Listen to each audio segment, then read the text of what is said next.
Bom dia a todos. Aberta a sessão do Tribunal Regional Eleitoral de Mato Grosso. Sobre o Tribunal sobre a necessidade da leitura da ata ou alguma consideração? Aprovada. Informo desde já que a continuação do julgamento no processo número 12 do inquérito tema de falsidade de prestação de contas de candidato José Geraldo Riva, eleições de 2006, está adiado em face de que os autos não chegaram com tempo hábil para a preparação do voto do doutor Sebastião de Almeida, que pediu vista dos autos. Também informo que o nono da pauta, o processo 23381, recurso eleitoral, doação de recursos acima do limite legal, pessoa jurídica, Cuiabá, eleições de 2010, recorrente Dínamo Construtora Limitada, informou o doutor Pedro Francisco da Silva, eminente relator, de que deferiu o pedido de adiamento feito pela própria recorrente. Então também está adiado, e Sua Excelência me informou que por necessidade do advogado para a primeira sessão do mês de abril, né? Assim se informou.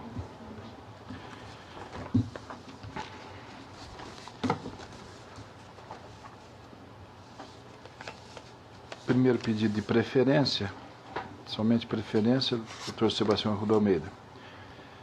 É o número 8 da pauta. Processo 6361. Prestação, aqui está marcado somente preferência. Prestação de contas anual do DEM Mato Grosso, referente ao exercício 2007. Requerente Oscar da Costa Ribeiro, presidente regional do partido.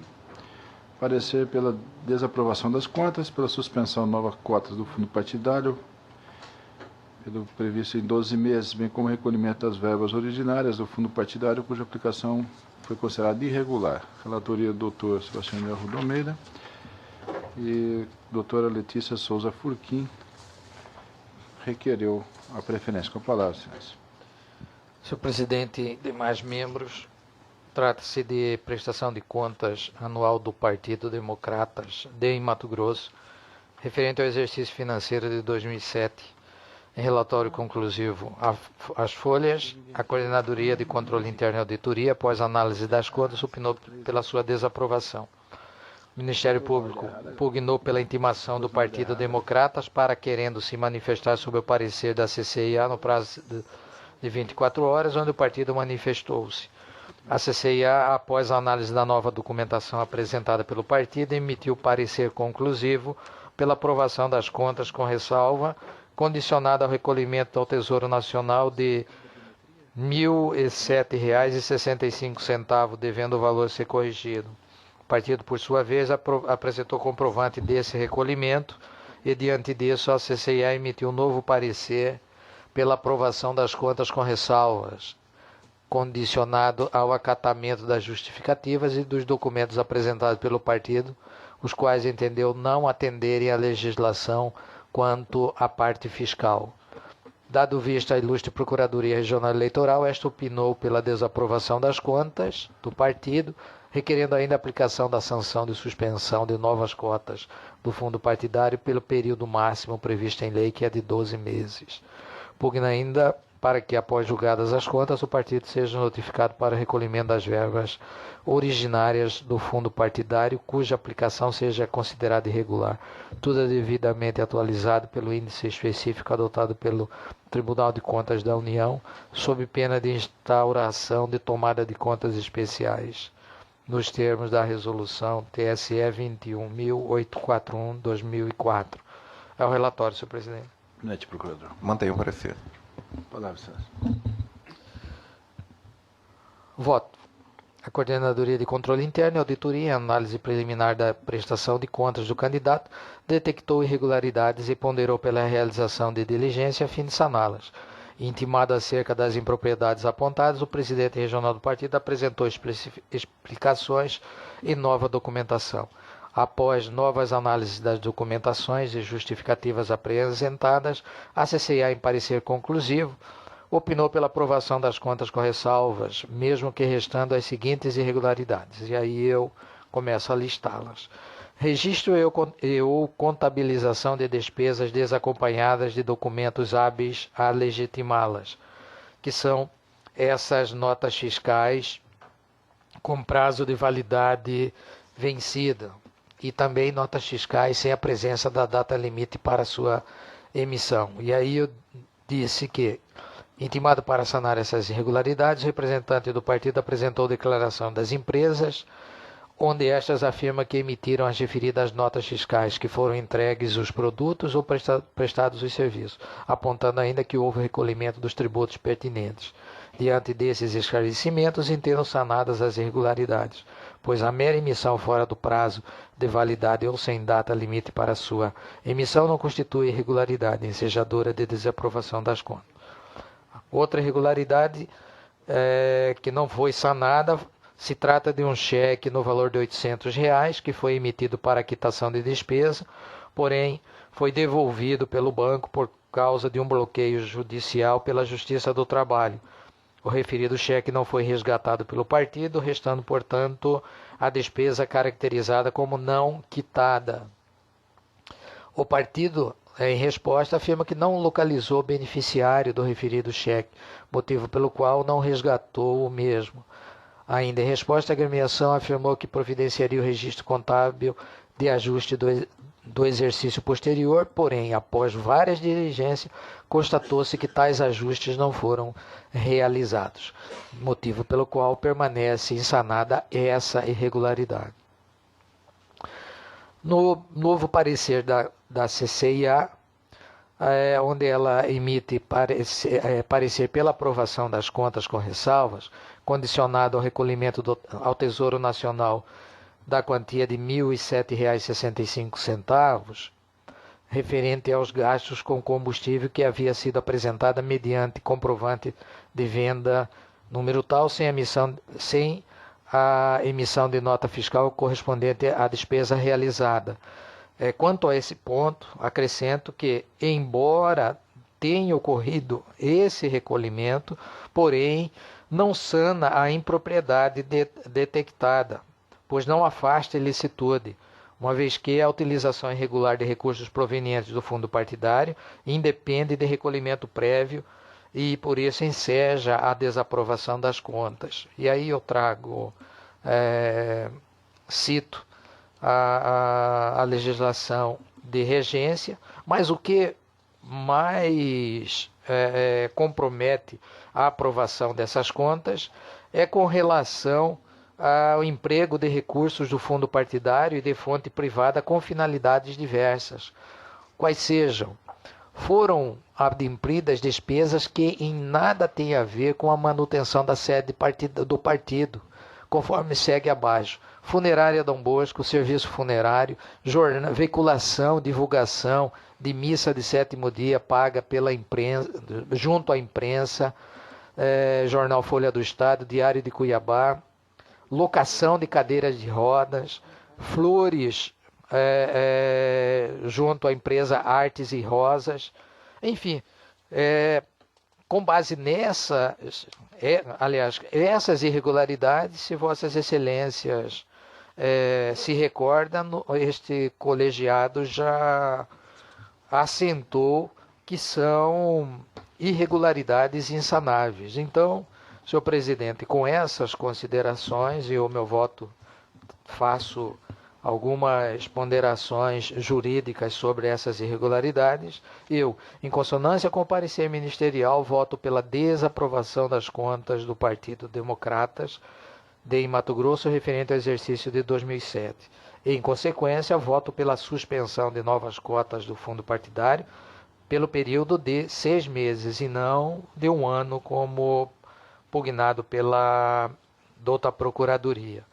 E também eu acolho a cota ministerial, ponderando por ofício ao partido e seus representantes para que promovam o recolhimento das verbas originárias do fundo partidário, cuja aplicação foi considerada irregular, e eu trago aí quais seriam essas verbas. O valor total seria de R$ 2.284, sob pena de instauração de tomada de contas. Enfim, senhor presidente, é como eu estou votando. Dr. Pedro Francisco da Silva, como voto, Vossa Excelência? Acompanho o eminente relator. Dr. Francisco Mendes Neto, como voto, Vossa Excelência? Dr. Luiz Blazac, como voto? Dr. Samuel Franco Dolia Júnior, como voto, Vossa Excelência? Esmador Gerson. Voto com o relator. O Tribunal, por unanimidade, julgou desaprovadas as contas do DEM de Mato Grosso referente ao exercício de 2007, com as consequências de suspensão de novas cotas do fundo partidário pelo período de 6 meses, bem como o recolhimento das verbas originárias do fundo partidário cuja aplicação foi considerada irregular. A decisão está em parte com parecer ministerial. Esse é o resultado. Preferência com sustentação oral.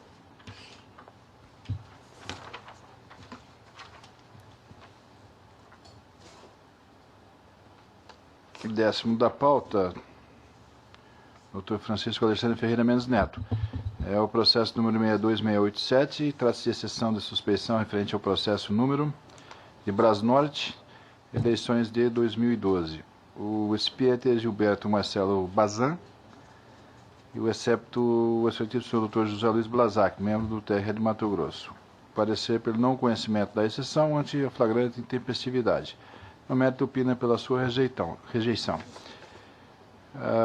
Fará a sustentação oral Dr. Rodrigo Terras Sirineu.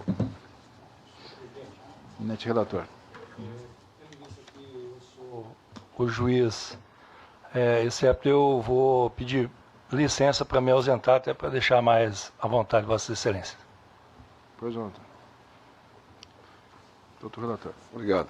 Trata-se de exceção de suspeição oposta por Gilberto Marcelo Bazan contra o juiz membro deste tribunal, Dr. José Luiz Blazac, relator da ação cautelar número 58353 de 2012, ajuizada com o objetivo de sustar os efeitos da sentença prolatada na representação por captação ilícita do sufrágio número 23476/2012, responsável pela cassação do diploma do candidato recipiente eleito para o cargo de vereador no município de Brasnorte.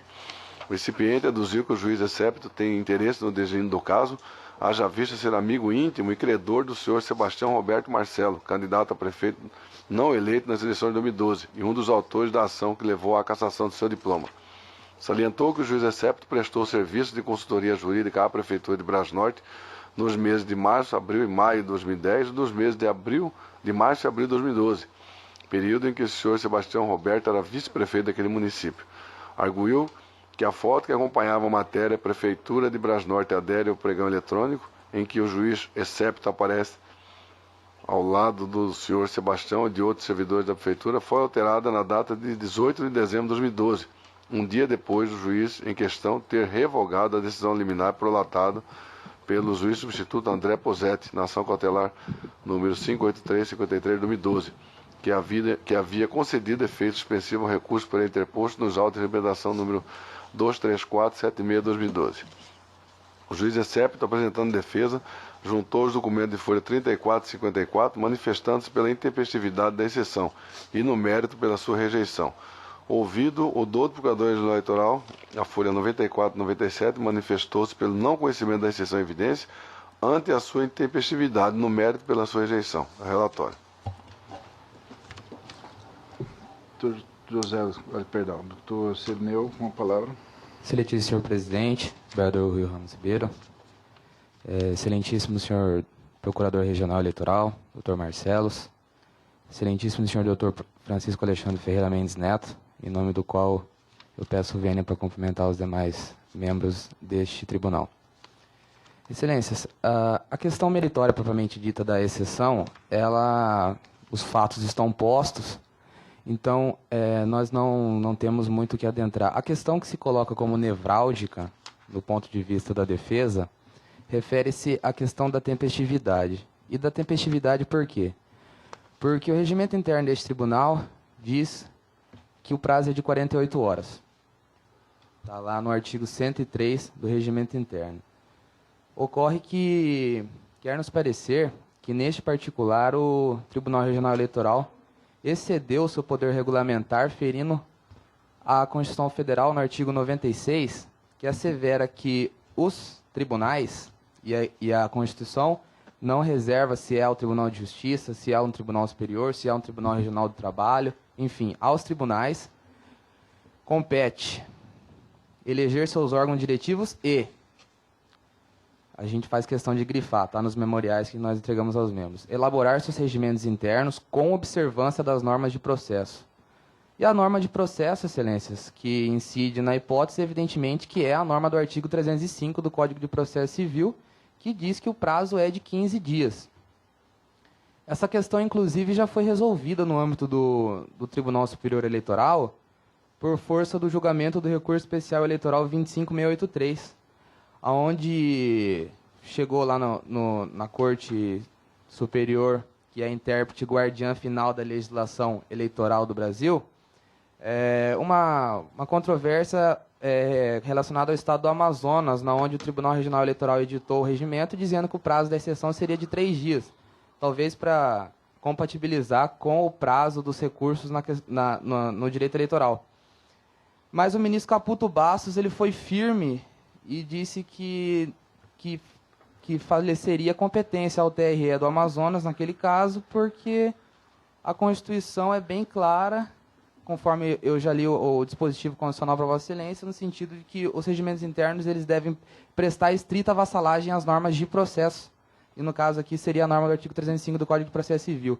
E aí o ministro Caputo Bastos ele foi enfático e disse o seguinte: portanto, está no parágrafo 1.4 dos memoriais. Consoante o texto constitucional, os regimentos internos dos tribunais devem ser elaborados com observância das normas de processo.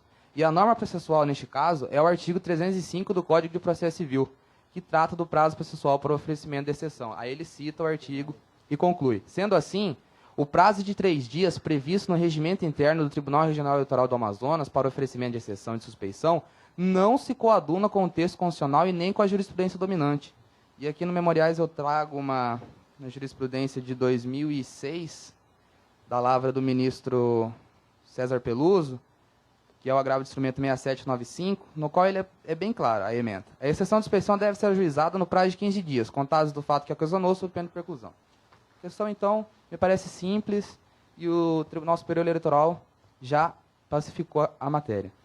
E volvendo, então, os olhos para esses dois processos.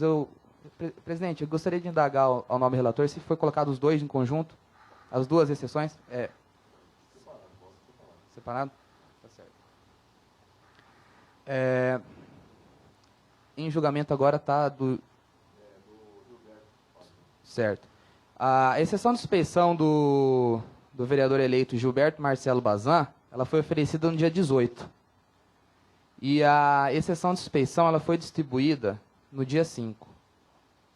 Apenas realizando essa operação aritmética, nós já chegaríamos à conclusão de que a exceção seria tempestiva, porque contando o prazo inicial, o marco inicial da contagem do prazo no dia 5, evidentemente que seria o dia posterior no dia 6, terminaria no dia 20 de dezembro. E sem contar, excelências, que o próprio artigo 36 aqui do Regimento Interno do Tribunal Regional Eleitoral de Mato Grosso, ele exige a publicação quinzenal das distribuições. E o regimento no artigo 103 diz que o prazo para a oposição da exceção de suspeição começa a contar a partir da data da publicação da distribuição. Então, o que me parece que não foi observado nesse processo antes do oferecimento da exceção. Em todo caso, também eu termino aqui no Memoriais, ainda que se entenda que a ciência se deu com a primeira decisão liminar proferida na cautelar da lavra do Dr. Posetti no dia 7 de dezembro, ainda assim seria tempestivo, porque se fosse dia 7, acabaria dia 22, contando o início do prazo no dia posterior à data da ciência. Isso sem contar que também houve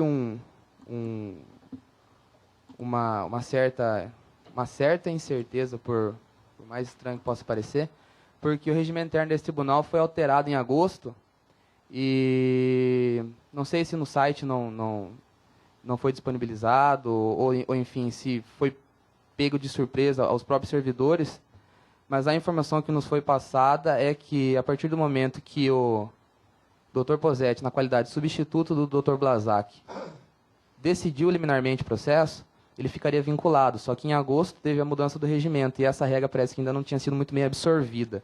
O que, inclusive, no final das contas, acabou se decidindo que prevaleceria a regra regimental em agosto. O que é outro fator que nos impossibilitou de tomar a medida de imediato, porque não teria nenhum objeto, não seria nem pertinente se valesse a regra antiga e o relator ao qual o processo foi distribuído fosse afastado. Então, essas são as colocações nas quais entendemos que a preliminar aventada na manifestação do nobre magistrado excepto, ela não pode prevalecer e pedimos então que seja superado esse óbice formal para que seja conhecida a exceção de suspeição. E conhecida, excelências, a defesa apontou 3 motivos. E damos até de barato primeiro, que seria a questão fazendo uso da expressão que o doutor procurador Tiago Lemos usava aqui, damos até de barato a primeira delas, que se trata da amizade, porque a jurisprudência pátria, infelizmente, ela é petrificada, ela é rígida, no sentido de que a amizade teria que ser amizade íntima, aquela indubitavelmente comprovada, enfim. Apesar de que quase 3 anos de prestações de serviço estreitam, pelo menos um pouco, a relação entre advogado e gestor público. Mas, enfim, então sobrariam 2 motivos, que seria a questão do excepto ser credor da Prefeitura de Brasnorte e o interesse na causa. Eu gostaria de esclarecer que em nenhum momento estamos colocando em xeque a conduta do Dr. Blazak. São causas objetivas e que no ver do recipiente afetariam a imparcialidade a qual se espera do membro do Poder Judiciário.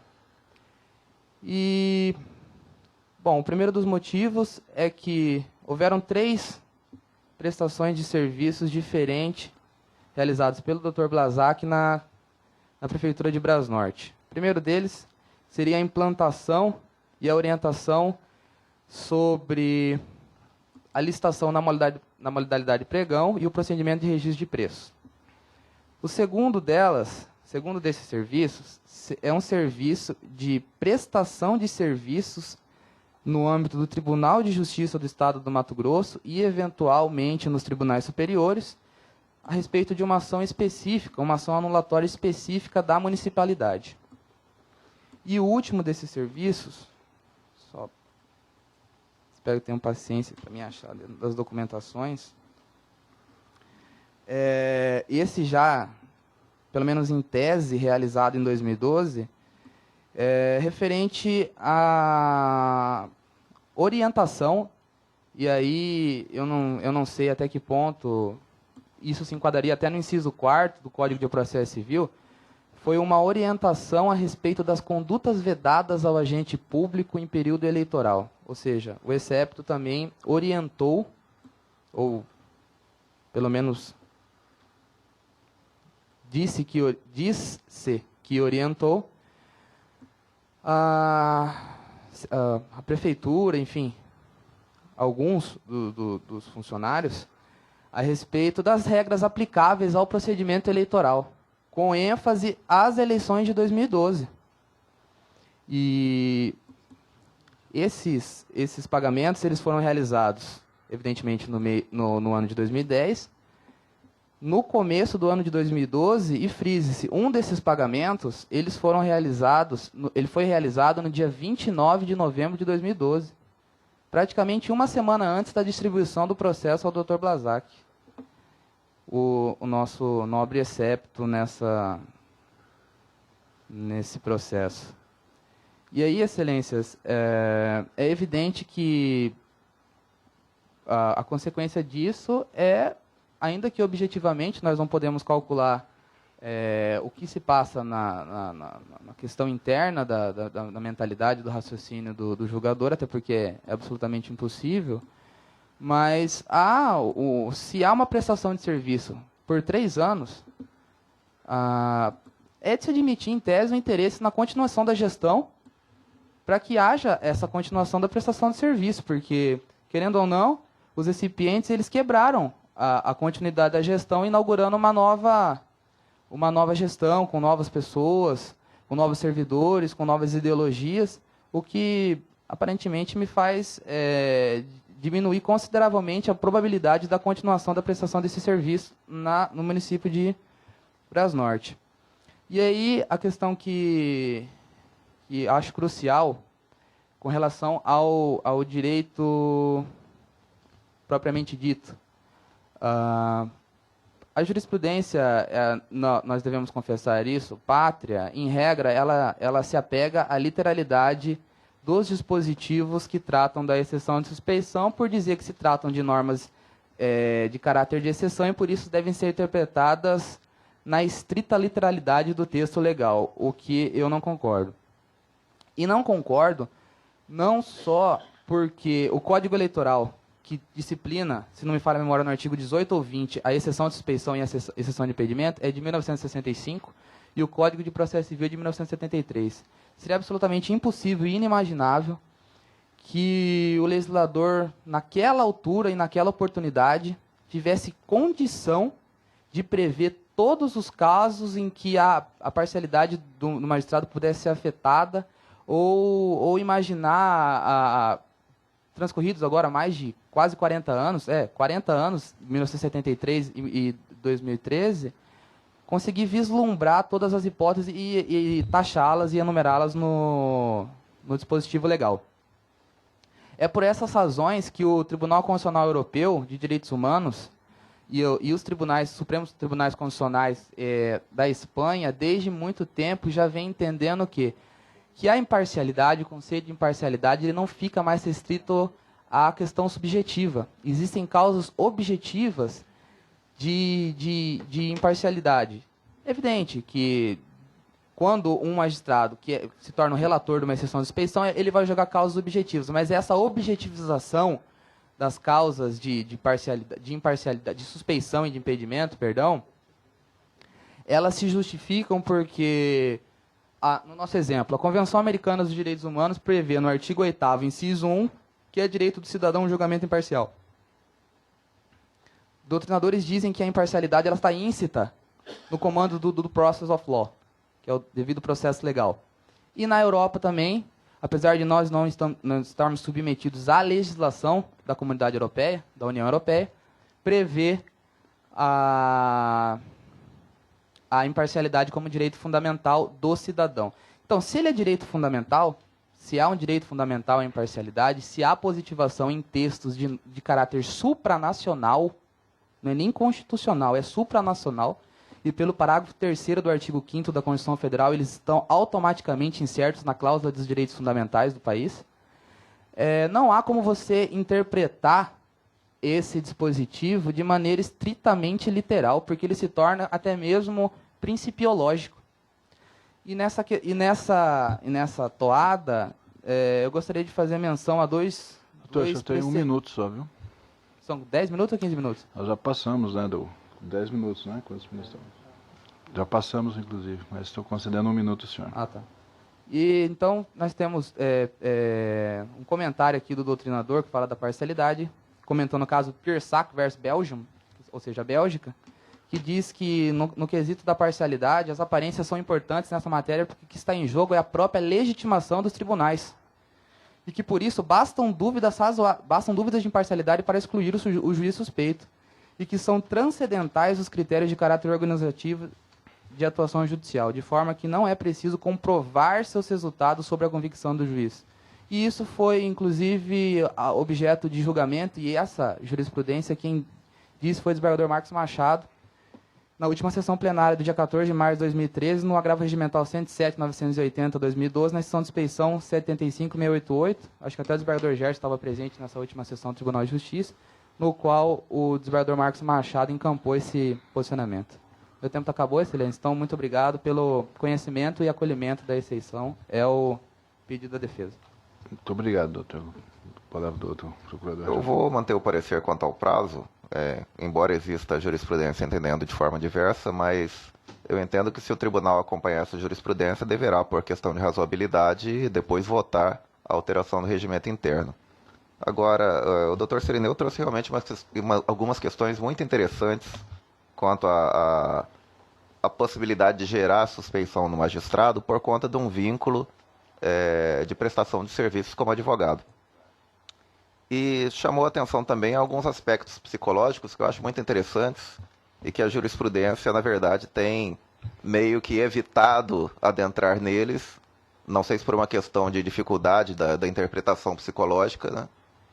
Mas realmente as questões psicológicas às vezes transcendem o jurídico e geram no magistrado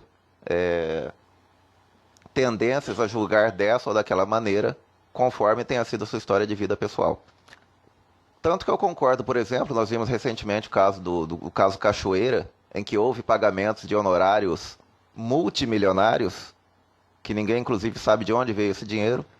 No entanto, muitos advogados falaram que aquilo era apenas prestação de serviço, não implicava nenhuma amizade pessoal entre o prestador de serviços e a pessoa que os contratou.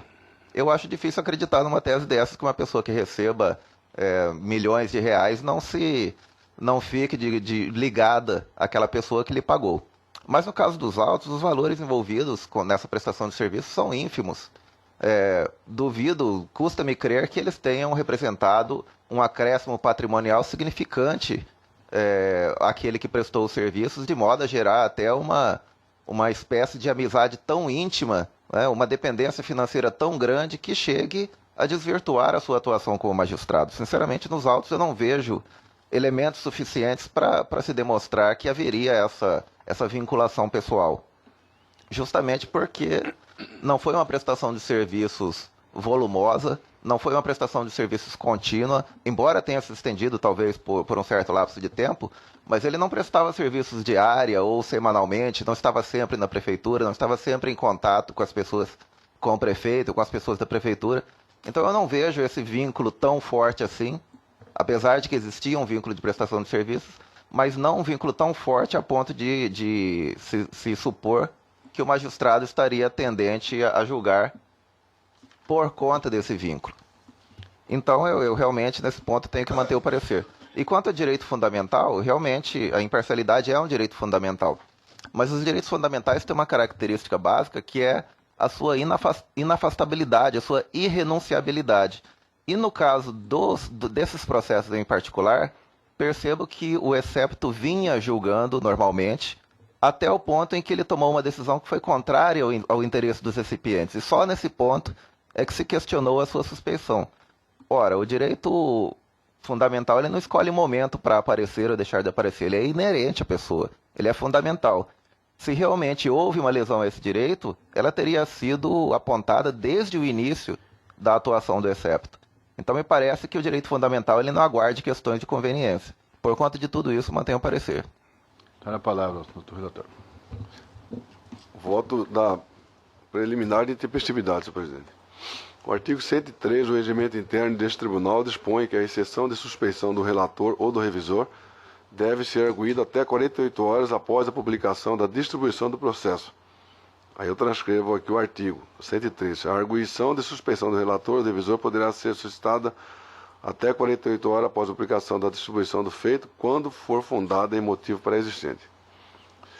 A presente exceção foi distribuída em 18 de dezembro de 2012, conforme folha 2, 13 dias após a distribuição da ação cautelar número 583-53 de 2012, à relatoria do Dr. José Luiz Blazac, o que ocorreu no dia 5 de dezembro de 2012, conforme folha 37/40, não tendo sido observado, portanto, o prazo previsto no artigo 103 do regimento interno desta Corte.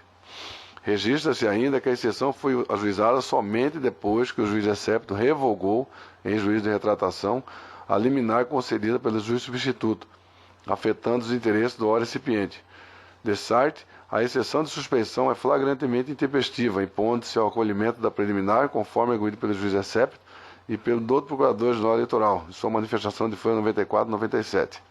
O recipiente aduziu fatos relacionados com as eleições de 2012, donde é possível concluir que o requisito, entre aspas, motivo pré-existente, previsto no artigo 103 da resolução do TRE, Mato Grosso, restou caracterizado.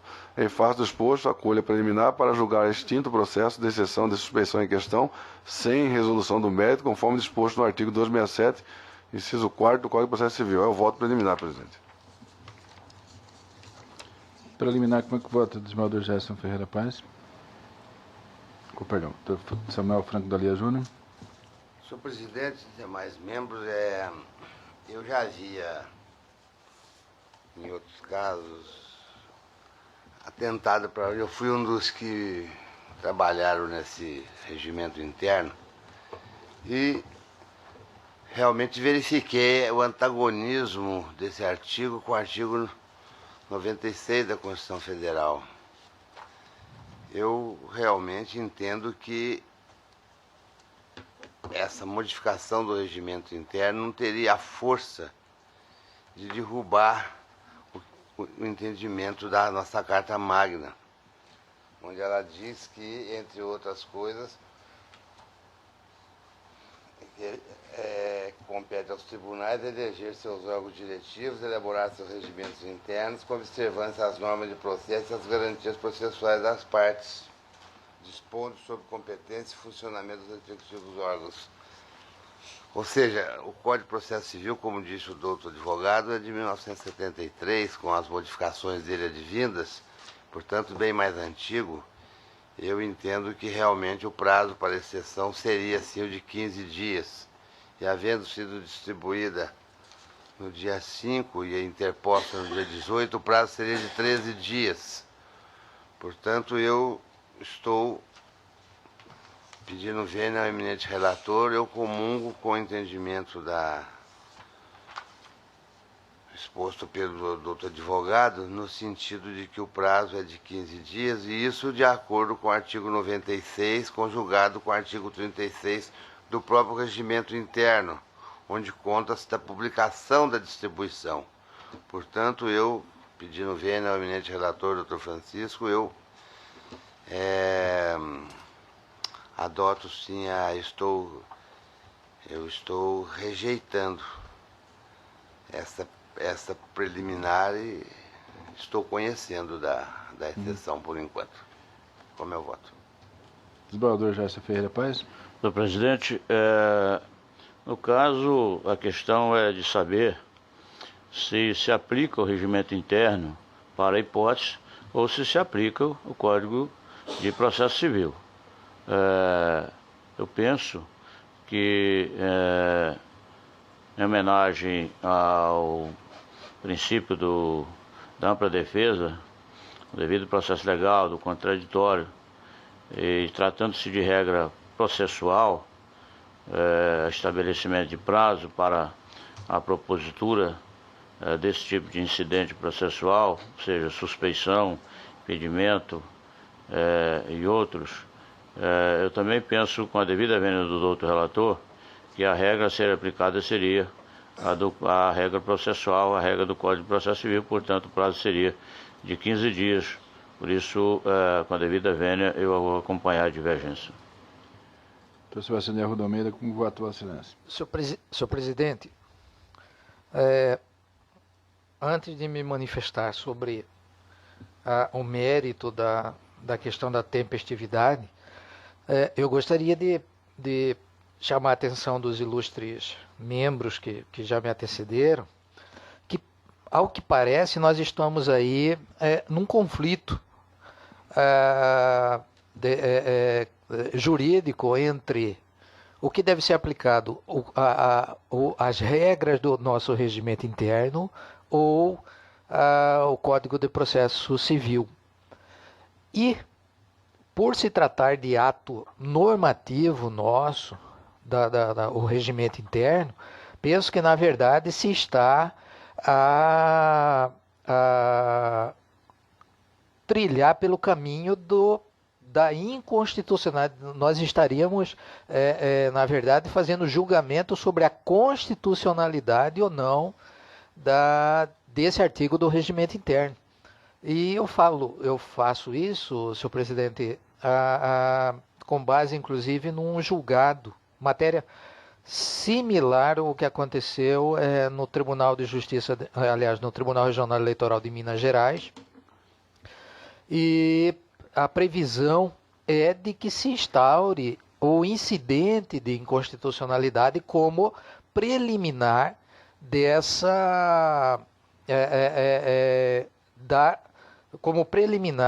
da matéria atinente a qual dos dois institutos normativos devemos observar. Se seria efetivamente o regimento interno deste tribunal ou se seria o Código de Processo Civil. E, portanto, assim como existe no regimento interno do TRE de Minas, também no nosso atual regimento interno existe o incidente de inconstitucionalidade baseado no artigo 74 do regimento interno, que o tribunal, ao conhecer de qualquer feito, se verificar que é imprescindível decidir-se sobre a validade ou não de lei ou ato do poder público em face da Constituição concernentes à matéria eleitoral, suspenderá a decisão para deliberar na sessão seguinte preliminarmente sobre esse incidente de inconstitucionalidade. E aí vem o rito a respeito do incidente. Então, senhor presidente, eu gostaria, por uma questão de tentar ordenar os trabalhos, se Vossa Excelência me permitir, e os demais membros, de que fosse encaminhada, então, a essa matéria a respeito da aplicação, da definição desse conflito, se aplica o regimento interno ou se aplica as regras do Código de Processo Civil como incidente de inconstitucionalidade a ser definido preliminarmente na sessão seguinte.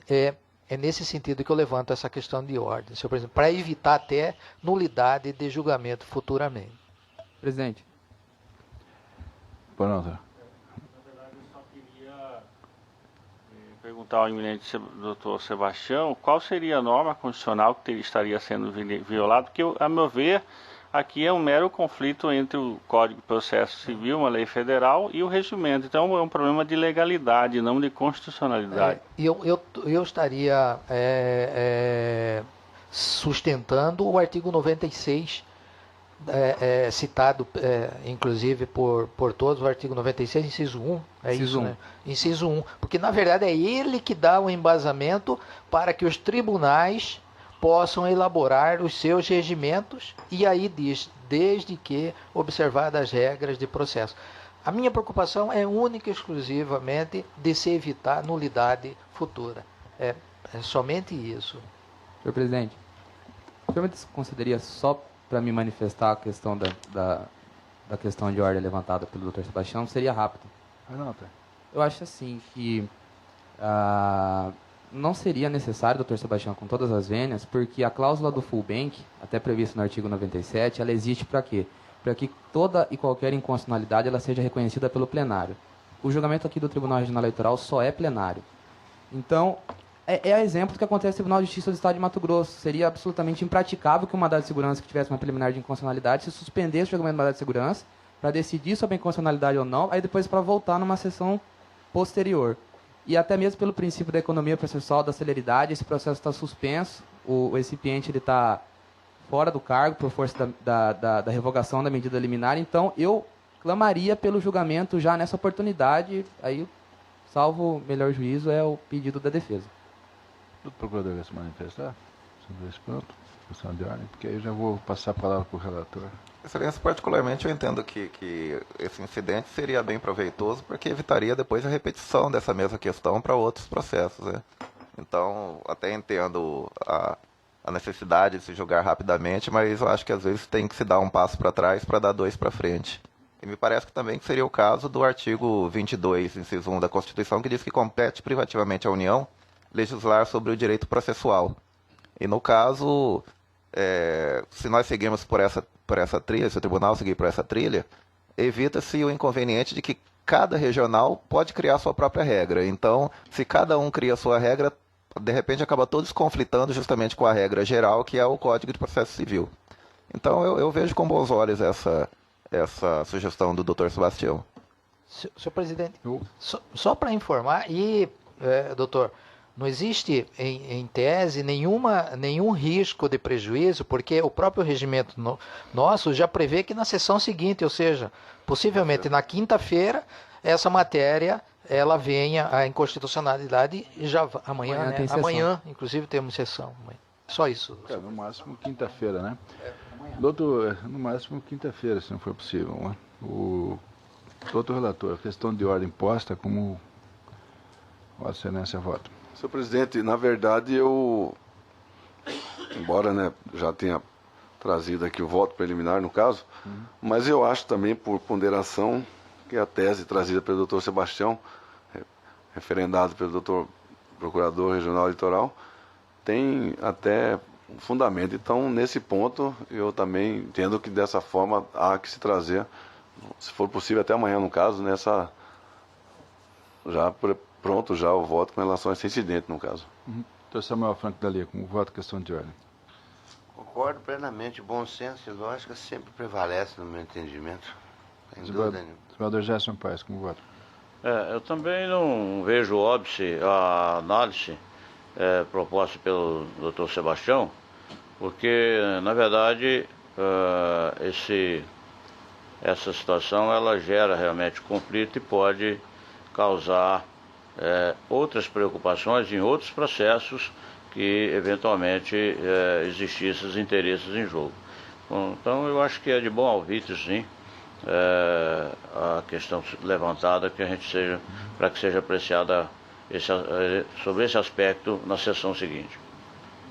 Dr. Pedro Francisco da Silva, questão de ordem, como eu peço vênia aos eminentes pares e ao doutor representante do Ministério Público Eleitoral, mas eu não vejo nenhuma necessidade desse procedimento, como disse o doutor advogado, porque este tribunal só decide em plenário. Então a reserva de plenário estará garantida em qualquer circunstância. O fato e também a jurisprudência do tribunal nada impede que se possa ser aplicada aos outros casos. Então essa formalidade prevista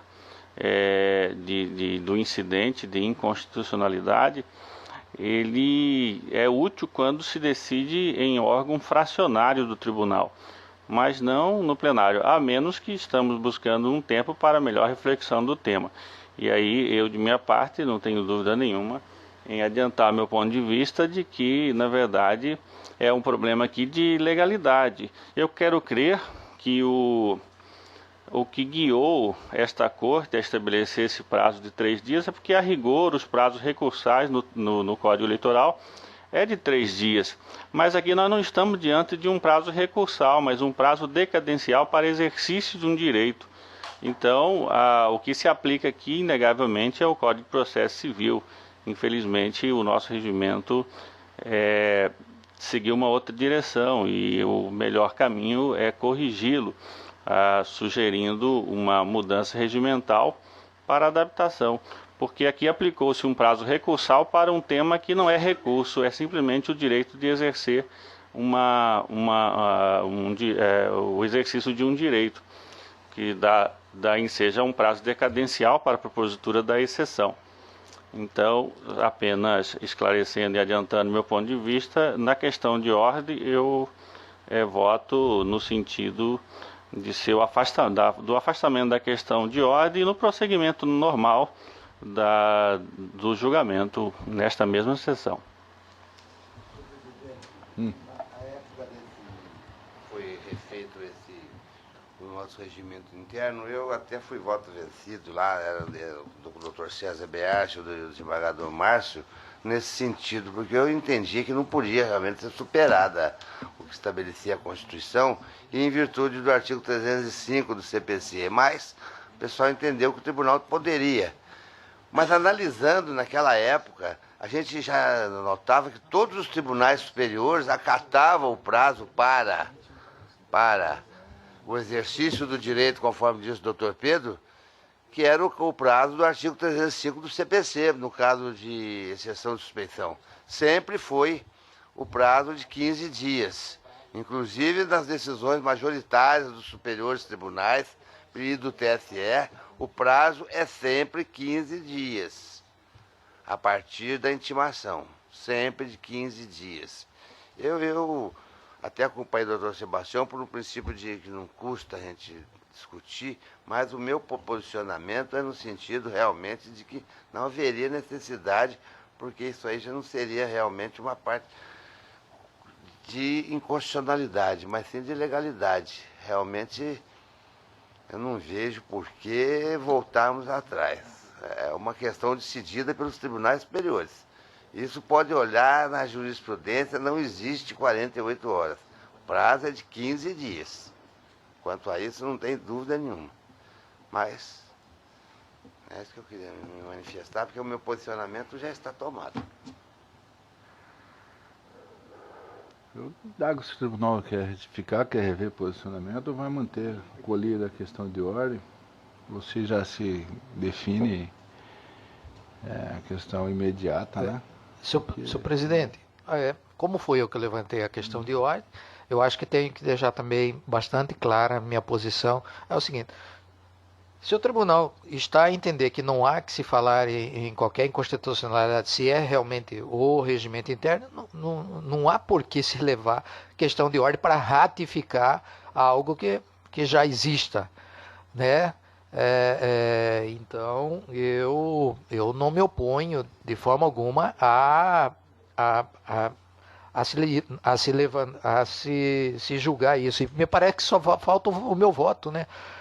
Me parece que o voto já rejeitou, ou seja, convalidou a regra do regimento interno, o desembargador Gerson, o doutor Pedro também e o doutor Samuel.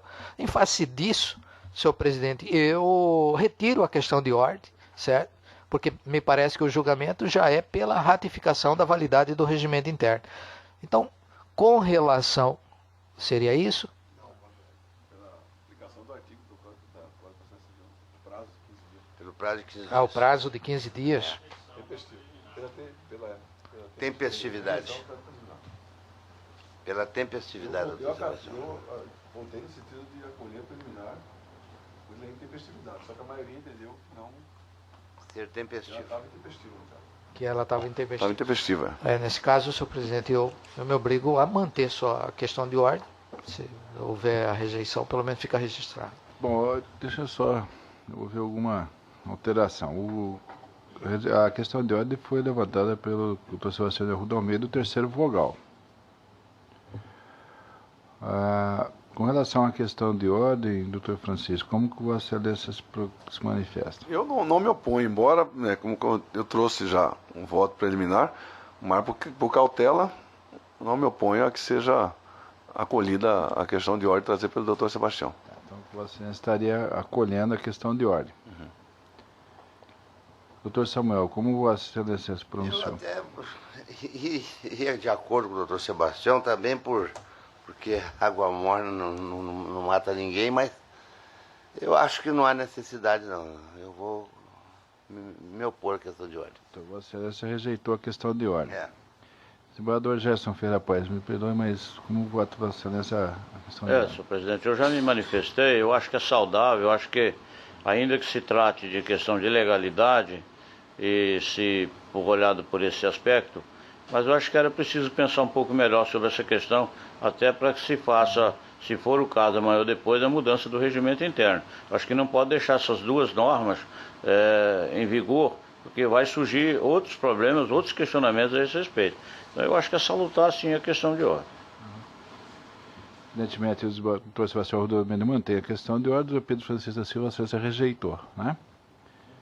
Rejeitou a questão de ordem. Então, nós temos 3 votos pelo acolhimento da questão de ordem, para que seja, então, apresentado ao Tribunal incidente de inconstitucionalidade, nos termos da propositura do Dr. Sebastião de Arruda. Portanto, o julgamento fica suspenso para que seja continuada na próxima sessão, se possível, amanhã ou no máximo na quinta-feira. A próxima sessão, por corolário lógico, também estaria suspensa, né? É o mesmo tema, tempestividade. O próximo julgado? Isso. O próximo feito? Isso. Por consequência, né? Se aí eu teria que ouvir o relator, evidentemente com a Nesse consideração sentido, da Vossa Excelência, também aguardar a questão de ordem, senhor presidente. Então nós teríamos identidade aqui, né? Isso. Então estaria também o próximo, o 63294, também estaria na mesma condição jurídica desse aqui precedente, que também iniciado e suspenso para que fosse desenvolvido o incidente de inconstitucionalidade para ambos.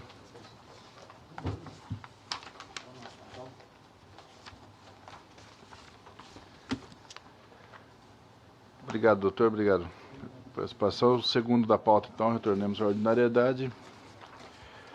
O 53.192, o recurso eleitoral em termos de prestação de contas, vereador, Bom Jesus do Araguaia, eleições 2012, recorrente Sebastião Teixeira Matos, parecer pelo desprovimento do recurso. Doutor Francisco Alexandre Ferreira Mendes Neto é o relator. Você está com a palavra. Cuida-se de recurso eleitoral interposto por Sebastião Teixeira de Matos, candidato ao cargo de vereador pelo município de Chapada dos Guimarães. É isso mesmo. Nas eleições de 2012, contra a respeitável decisão do juiz da 53ª Zona Eleitoral, que desaprovou sua prestação de contas de campanha. Segundo o relatório final de exame, juntado à folha 120 e verso, foram denotadas diversas irregularidades nas contas do candidato, a saber: 1. Não foram apresentados extratos bancários definitivos em dissonância com o artigo 40, parágrafo 8º, resolução 23376/2012 do TSE. 2. Não foi apresentado o canhoto do recibo eleitoral número 231-239-0905 MT 000005. E 3. Não houve distinção, mediante notas explicativas, das doações estimáveis em dinheiro na indicação de valor unitário e da fonte de avaliação em dissonância com o artigo 40, parágrafo 3º da resolução 23376/2012 do TSE. Em razões de recurso, o senhor Sebastião Teixeira de Matos salientou que a legislação eleitoral não exige a apresentação de extratos definitivos, mas obriga apenas que o documento apresentado demonstre todo o período de campanha política, devendo, para o caso, ser aplicado o princípio da insignificância. Afirmou que as demais irregularidades não são hábeis para acarretar a desaprovação das contas, haja vista que tais falhas não criaram prejuízos para a comunidade do município de Bom Jesus do Araguaia. Ao final, o recorrente solicitou a reforma da sentença para que sejam aprovadas as contas, ainda que com ressalvas. Em contrarrazões, o Ministério Público de instância singela opinou pelo desprovimento do recurso, ao argumento de que, com ausência de documentos faltantes, é impossível aferir a lisura das contas. A douta Procuradoria Regional Eleitoral pugnou pelo desprovimento do recurso para que seja mantida a sentença ganhada. É o relatório. Mantém o parecer. Ratificado e escrito ofertado. Salienta-se inicialmente que qualquer irregularidade que impeça o Judiciário de fiscalizar as receitas e gastos dos partidos políticos e dos candidatos configura vício insanável que macula o processo eletivo, impondo-se necessariamente a desaprovação das contas. No caso em questão, a prestação de contas do recorrente possui falha grave consistente na ausência dos extratos bancários definitivos, documentos essenciais para a averiguação da confiabilidade das contas prestadas, em concordância com a redação do artigo 40, parágrafo 8º, resolução 23376/2012 do TSE. Transcreva-se dispositivo no voto. Desse modo, os extratos definitivos da conta bancária são peças indispensáveis para a legitimação dos recursos adquiridos durante a campanha. No caso, o recorrente encaminhou o extrato que não demonstrou o período total de campanha, estando em formato não definitivo e possuindo a frase, abre aspas, entre aspas, para uso interno do banco, sem valor legal, dado sujeito à confirmação, restando confirmado que não é hábil para que esta especializada examine a confiabilidade da prestação de contas. No que diz respeito ao extrato apresentado em sede recursal, juntado à folha 81, este está incompleto, sem os preenchimentos necessários, sendo impossível visualizar se as movimentações ocorridas estiveram de acordo com a legislação eleitoral. Ademais, o outro documento encaminhado pelo recorrente, juntado à folha 100, intitulado Cadastro de Clientes, Consulta de Dados da Conta Clientes, não contempla se houve ou não movimentação financeira da conta, dele constando tão somente a data de encerramento da conta corrente. Este tema já foi enfrentado por eixo regional, onde trago o julgado aqui da relatoria do desembargador Gerson Ferreira Paz, julgado em 10 de julho de 2012. Desse modo, tendo em vista que o recorrente não encaminhou os extratos bancários definitivos essenciais para a averiguação da idoneidade de sua campanha, a medida justa a ser formada é a desaprovação de sua prestação de contas, não sendo possível dar guarida ao argumento de que a legislação eleitoral é omissa no que tange à espécie de extrato a ser apresentado. Além do mais, o recorrente não apresentou o canhoto do recibo eleitoral de número 231, 239, 905 MT 000005, documento obrigatório constituindo assim outra falha grave que impede que esta justiça especializada analise a origem do recurso por ele recebido em doação. Saliente-se que o encaminhamento do recibo citado junto à peça recursal, se admissível, todavia, diante das demais falhas existentes, não é capaz de gerar a aprovação das contas, nem mesmo com ressalvas. O recorrente desobedeceu ainda o artigo 40, parágrafo 3º da Resolução 23.376/2012 TSE, deixando de distinguir, mediante notas explicativas nas doações estimáveis em dinheiro, a indicação de valor unitário e da fonte de avaliação, impossibilitado, mais uma vez, a análise da legitimidade dos recursos recebidos em campanha. O argumento do recorrente é que as falhas da prestação de contas não trouxeram prejuízo à comunidade, devendo ser aplicado o princípio da insignificância, não prospera, pois diante da ausência dos documentos apontados nos itens 1, 2 e 3 do segundo parágrafo do relatório deste voto, esta justiça se vê impossibilitada de realizar efetivamente o exame da lisura da campanha eleitoral. Logo, se houve ou não prejuízo no processo eletivo, a desaprovação das contas se torna imperiosa, em razão das falhas detectadas.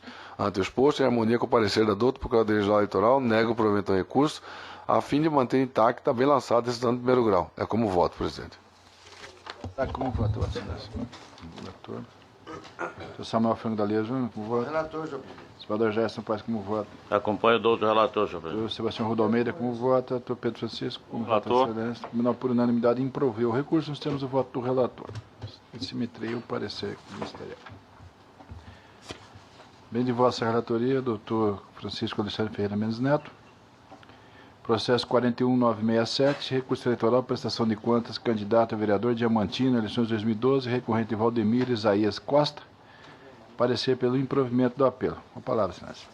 Cuide-se de recurso eleitoral interposto por Valdemir Isaías da Costa, candidato ao cargo de vereador pelo município de Diamantino nas eleições de 2012, contra a respeitável decisão do juiz da 7ª Zona Eleitoral, que desaprovou sua prestação de contas de campanha em harmonia com o relatório final de exame e com o parecer do Ministério Público de distância sigela. Segundo o relatório final de exame, foram encontradas algumas inconsistências nas contas do candidato, a saber: número 1, ausência de assinatura nos recibos eleitorais número 131, aliás, de folha 1, 131, 133, sob o número 337-899-069-700009, referente à confecção de santinhos e adesivos no valor de R$ 566, de número 337-899-069-70000008 e 337-899-0697-000007, ambos relativos à produção de programas eleitorais de rádio e televisão no valor de R$ 148,15 cada um. E número 2, divergência entre os valores constantes no demonstrativo de recursos arrecadados e aqueles encontrados nas notas fiscais dos bens estimados em dinheiro, e com relação às notas fiscais de número 1 e 3, no valor de R$ 4.000 cada, totalizando R$ 8.000, e a nota fiscal do número 66, no valor de R$ 13.660, correspondentes ao recibo mencionado no item anterior, sem ainda a descrição de como foi realizado o rateio entre os vereadores mencionado na folha 124 e 125. Em razões de recurso, o senhor Valdemir Isaías da Costa salientou que as irregularidades encontradas não justificam a desaprovação das contas, eis que se enquadra no artigo 49 da Resolução 23.367/2012 TSE. Aduziu que não existe divergência entre as doações elencadas nos demonstrativos dos recursos arrecadados e os dados das notas fiscais dos bens estimados, porque o recurso financeiro repassado a título de doação pelo Comitê Financeiro do Partido foi dividido entre os candidatos ao cargo de vereador do respectivo partido. Contudo, houve a emissão de uma única nota fiscal, tendo cada candidato expedido o recibo com o valor da cota que recebeu. Ao final, argumentou que não houve omissões ou inconsistências na sua prestação de contas, solicitando a reforma da sentença para que as contas sejam aprovadas. A douta Procuradoria-Geral Eleitoral pugnou pelo desprovimento de recurso, de modo que seja mantida a sentença ganhada. Relatório. Mantenho o parecer. Pulando o primeiro parágrafo, senhor presidente, dando continuidade à leitura do voto, no caso em questão, segundo a sentença ganhada, a prestação de contas do recorrente possui inconsistência consistente no seguinte: letra A, a ausência de assinatura do recibo elencado no item 1 do segundo parágrafo do relatório deste voto, e letra B, na existência de diferença entre os valores declarados nos canhotos dos recibos eleitorais e no demonstrativo de recursos arrecadados, quando comparado às notas fiscais.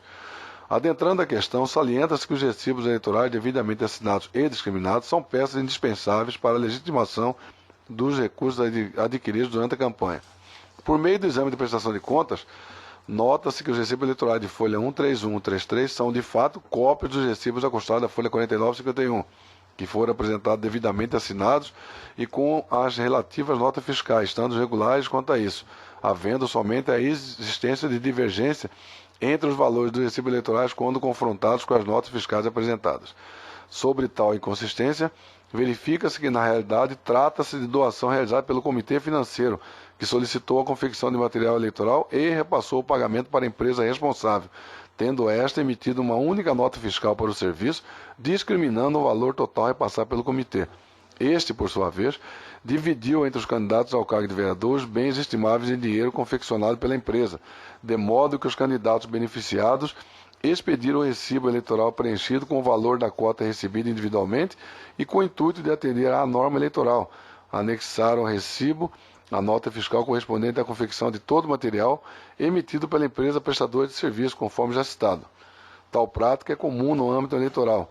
O Comitê Financeiro contrata serviços de terceiros, que futuramente é dividido entre os candidatos do partido, como no caso dos autos. Para esclarecer, o recibo eleitoral de número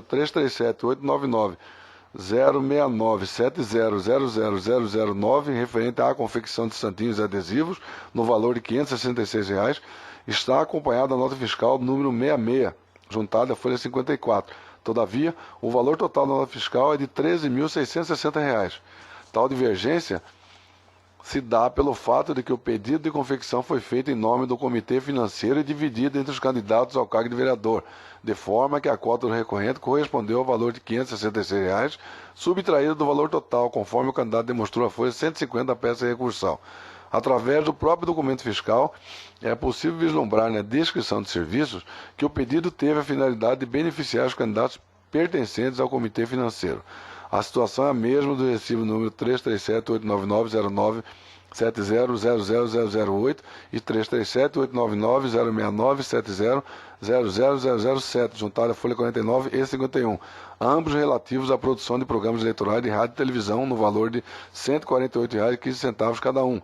Estão acompanhados da nota fiscal de número 2 e 3, onde consta que o pagamento à vista foi no valor de R$ 4.000 cada, tendo como tomador de serviço o Comitê Financeiro, que realizou o procedimento de partilha entre os candidatos conforme explanado anteriormente. Desse modo, tendo em vista que o recorrente encaminhou os recibos eleitorais devidamente assinados, bem como explicou as inconsistências das notas fiscais, não resta dúvida sobre a confiabilidade e idoneidade de suas contas. Anote-se ainda que o recorrente, sempre que instado a prestar informações, manifestou dentro do prazo, esforçando-se para corrigir as irregularidades apresentadas. Ante o exposto, em dissonância com o parecer da douta Procuradoria-Geral Eleitoral, dou provimento ao recurso, a fim de reformar a decisão ACO e aprovar a prestação de contas de Valdemir Isaías da Costa. É como voto, presidente.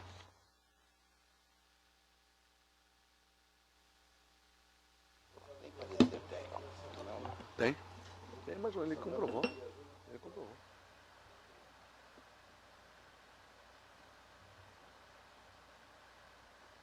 Eu só não vi que não tem parecer da CCA nesse processo. Né? Tem relatório. Eu não consegui ver. Será que foi no relatório?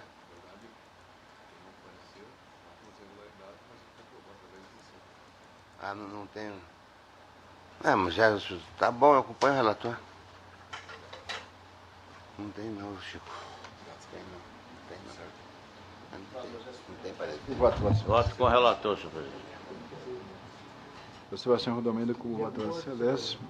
Doutor Pedro Francisco da Silva com o Voto com o relator. Então, o Tribunal, por unanimidade, proveu o recurso nos termos do voto do relator. Parecer pelo improvimento do apelo. Doutor José Luiz Blazac, Vossa Excelência, o relator do 51.541. Recurso eleitoral em termos de prestação de contas de Bom Jesus do Araguaia, eleições 2012. Neitales Borges Dantas é o recorrente e o parecer pelo não conhecimento, se conhecido, improvido. Com palavras. Senhor presidente, trata-se, na verdade, de um pedido de reconsideração quando deveria ter sido vindo como recurso. Muito simples o pedido por Ney Thales Borges Dantas em desfavor da sentença proferida pelo juízo da 53ª Zona Eleitoral, que desaprovou a prestação de contas de campanha eleitoral do ano 2012 para o cargo de vereador, em virtude de inconsistências e irregularidades apontadas no relatório final, tais como a ausência de documentos que comprovem gastos com serviços de contabilidade, doações recebidas em data anterior à entrega da segunda prestação de contas parcial, ocorrida em 2/9/2012, porém não informada à época. Realização de despesas após a concessão do CNPJ, mas antes da abertura de conta bancária específica para a campanha. Pagamento de despesas sem receita compatível, conforme extrato bancário e recibo eleitoral. E pagamentos feitos em espécie em valor superior a R$ 300. O recorrente, ao juntar aos autos justificativas, mídia e retificações pertinentes às irregularidades apontadas, apresentou pedido de reconsideração ao juízo sentenciante, que manteve a decisão em todos os seus termos e encaminhou os autos a esta Corte. A Procuradoria Regional, em parecer, preliminarmente aponta que não existe recurso formalmente interposto, apenas pedido de reconsideração dirigido ao juízo ACO, que não se retratou. Por essa razão, pugna pela remessa dos autos àquele juízo com o cancelamento da distribuição e, alternativamente, diante da inépcia do mesmo, não deve ser conhecido. No mérito, opina pelo desprovimento do apelo. É o relator, senhor presidente. Mantenho o parecer. Palavra, senhor. A preliminar de inépcia da inicial estou acolhendo o senhor presidente, porque de fato não cumpriu nenhuma dos requisitos recursais para a interposição. Então, dessa forma, eu estou em consonância com o parecer ministerial, não conhecendo o recurso em pauta. Só uma curiosidade, Blazak, o juiz, quando recebeu o pedido de reconsideração, juridicamente, o que ele manifestou para determinar a subida dos autos? O que ele fez? Ele simplesmente... Só a título de curiosidade, porque... É o 515.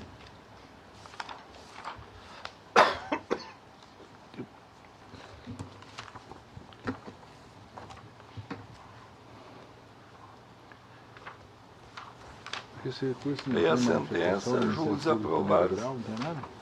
Aí veio o pedido. Lá na zona eleitoral, o promotor teve a oportunidade de se manifestar. Quer dizer, aquela prelibação houve, ele simplesmente manda subir, porque realmente é. Né? Cuida-se. Só para curiosidade, desculpa a intervenção do julgamento. Aqui ela despachou no seguinte sentido: visto, cuida-se de prestação de contas e tal, foi lavrado o relatório, o candidato então protocolou pedido de reconsideração e apresentou documentos justificativos. Não obstante a apresentação de documentos relativamente à demonstração, tenho que o candidato deixou de sanar as inconsistências e que comprometem a regularidade e tal e tal. Apesar de não existir interposição formal de recurso pelo candidato, encaminhe-se os autos ao Tribunal Regional Eleitoral de Mato Grosso para processamento do pedido, eventual juízo de admissibilidade, com minhas notas de elogio e consideração àquela acolhendo da Corte. As providências. Tá bom. Senhor Samuel, como vai atuar o Celeste? Com o relator. Desembargador Gerson Paes. Senhor presidente, eu também vou acompanhar o doutor relator, mas também fiquei preocupado com essa colocação feita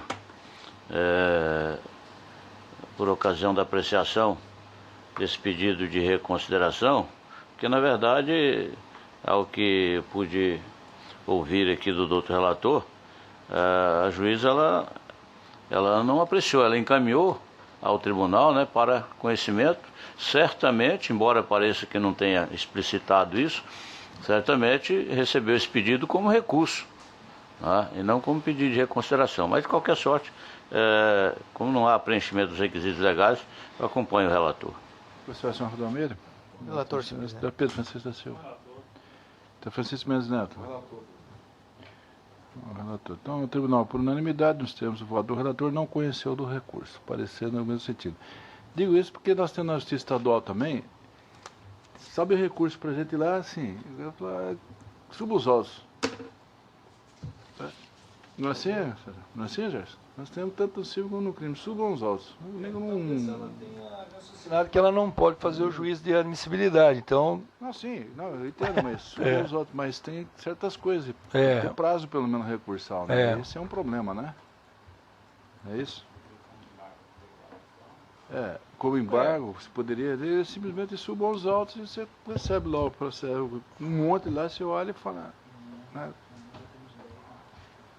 Vai resolver.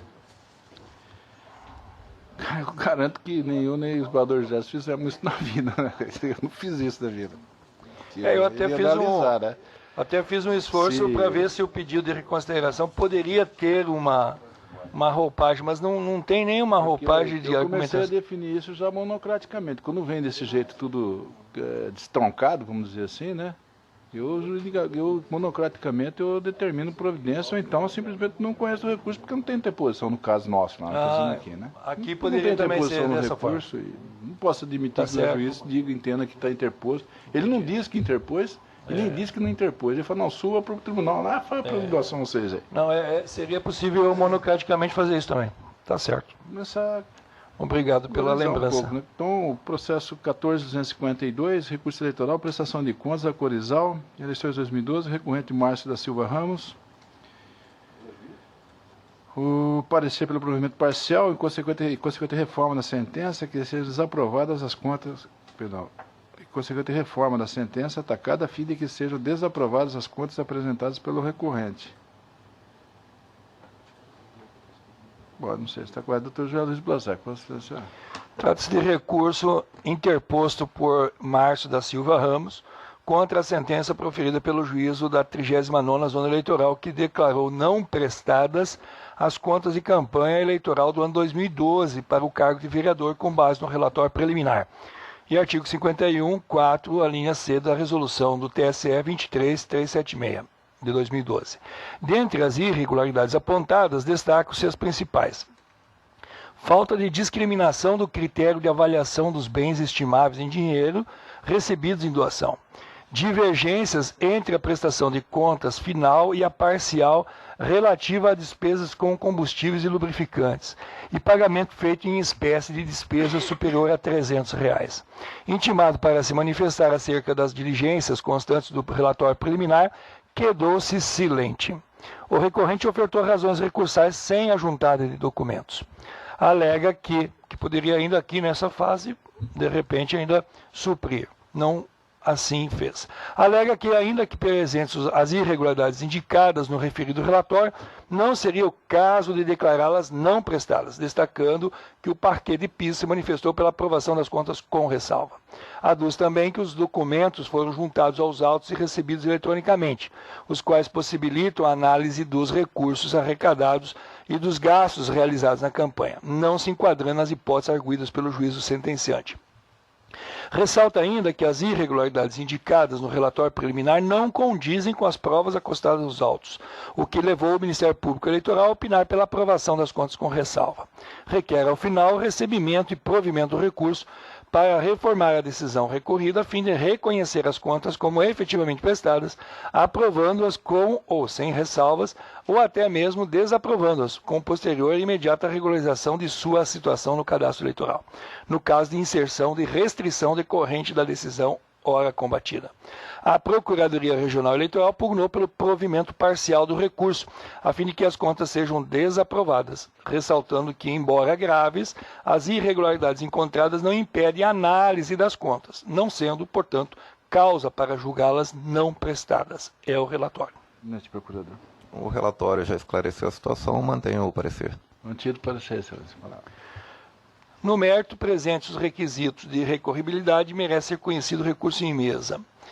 Procede em parte às alegações do recorrente. Verifica-se no caso que a decisão guerreada, ao declarar as contas como não prestadas, adotou rigor excessivo, que levou certamente à interposição literal do artigo 51, inciso 4 da resolução do TSE 23376. Me parece que houve um errinho aqui 2012, aqui está 2011. Vejamos, extrai-se do demonstrativo de receitas e despesas que a campanha atingiu uma receita de R$ 5.130 e importou em um total de despesas equivalente a R$ 2.780.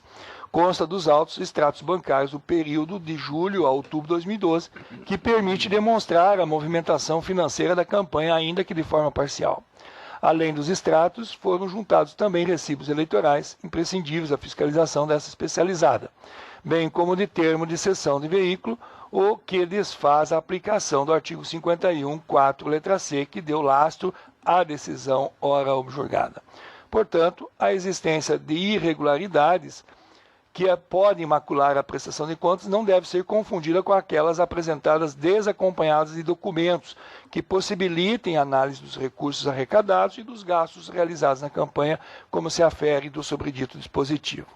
Ademais, a Lei das Eleições, quando prevê a hipótese de declaração de contas como não prestadas, remete ao momento de apresentação destas e após notificação do candidato para cumprir com essa exigência no prazo de 72 horas, mantendo-se omisso, as contas serão imediatamente julgadas não prestadas, conforme a Lei 9.504, artigo 34, cumulado com o artigo 38, parágrafo 4º da Resolução 23376 de 2012. Novamente saiu o errinho aqui. No entanto, o Tribunal Superior Eleitoral avançou na regulamentação da apresentação e julgamento da prestação de contas, acrescentando naquela hipótese outra constante do artigo 51, parágrafo 1º daquele normativo. Na espécie, o recorrente não se quedou omisso quanto ao dever de prestar contas, o que implica, via de consequência, a não subsunção do artigo 30 da Lei das Eleições, inciso 4, tampouco o artigo 38 da citada resolução. A par disso, analisando o feito à luz das irregularidades apontadas, verifica-se que essas não se amoldam à caracterização de contas não prestadas, mas de contas a serem desaprovadas. Quanto à primeira, qual seja a falta de discriminação do critério de avaliação dos bens estimados em dinheiro, revela afronta ao artigo 40, parágrafo 3º daquele normativo da citada resolução. As demais também representam vícios graves que conduzem à desaprovação, quais sejam divergências entre a prestação de contas final e a parcial relativa a despesas com combustíveis e lubrificantes no valor de R$ 1.400, e ainda pagamento em espécie de despesa com publicidade no valor de R$ 1.380, superior aos R$ 300 permitidos legalmente. Aliás, diferentemente do afirmado pelo recorrente, o parquê de piso também se manifestou pela desaprovação das contas em razão desse vício e não pela aprovação com ressalvas, como afirmado na exordial do recurso. Posto isso, em simetria com o parecer ministerial, conheço do recurso e dou-lhe provimento parcial, a fim de reformar a sentença guerreada para desaprovar as contas do candidato Márcio da Silva Ramos relativa à campanha de 2012. É como voto. Então, Samuel, autoriza como voto, Vossa Excelência? Com o relator? Desembargador Gerson Paes, como voto, Vossa Excelência? Acompanho o relator. Professor Samuel Almeida, como voto, Com Vossa relator, Excelência? Pedro Francisco da Silva, relator. como voto, Vossa Excelência? Dr. Francisco Mendes Neto, como Com relator. voto. Então, o Tribunal, por unanimidade, proveu parcialmente o recurso, os termos do voto do relator. Decisão em consonância com o parecer, ou seja, de não prestadas como prestadas, né? Mas prestadas e desaprovadas. Doutor Sebastião do Ruda Almeida, Vossa Excelência, relator do sexto. Processo 46259, recurso, representação, doação acima do limite, pessoa física. 45ª Zona Eleitoral, eleições 2010, recorrente Henrique Moraes de Oliveira, recorrido do Ministério Público Eleitoral, parecer afastadas as preliminares de cerceamento de defesa e caracterização, mérito pelo improvimento. Palavra, Excelência. Senhor presidente, aqui o recurso é contra a decisão do juízo de piso que julgou procedente a representação proposta pelo Ministério Público, condenando o recorrente ao pagamento de multa fixada em R$ 11.002,50 por descumprimento da legislação eleitoral, consistente no fato do representado ter doado para a campanha de José Ferreira Lemos Neto Juca Lemos, candidato a deputado estadual nas eleições de 2010, a quantia de R$ 5.000, superior ao limite de 10% de seus rendimentos brutos.